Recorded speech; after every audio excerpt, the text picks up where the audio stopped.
कहानी शुरू होती है एक गांव में, जहां एक छोटा सा लड़का नामक सुनील रहता था। सुनील बहुत ही सरल और ईमानदार बच्चा था। वह हमेशा अपने माता पिता की सुनता और उनकी बातों का पालन करता था। एक दिन सुनील की माँ ने उससे कहा, सुनील, आज तू बाजार से चीजें लेकर आएगा। जिस दुकान से लेगा वहाँ से हमें अच्छी और सस्ती चीजें मिलनी चाहिए। सुनील ने अपनी माँ की बात मानी और बाजार गया।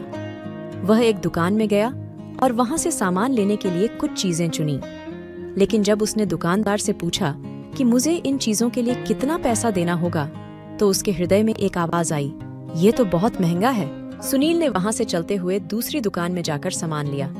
वहाँ उसे सामान सस्ते में मिल रहा था। वह सारा सामान लेकर घर लौट आया और अपनी माँ को सामान दिया।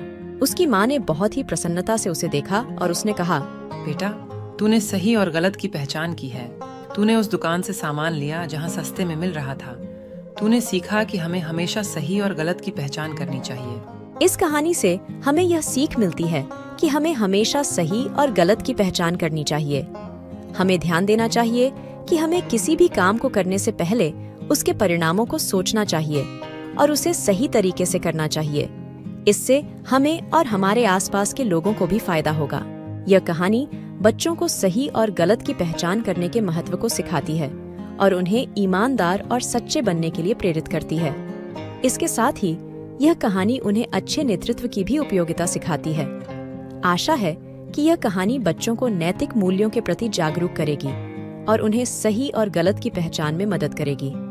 इसके अलावा यह कहानी उनके जीवन में सच्चाई और ईमानदारी की महत्वपूर्ण भूमिका निभाएगी। ऐसी और कहानियों के लिए हमारे चैनल GS नेटवर्क को सब्सक्राइब करें। धन्यवाद।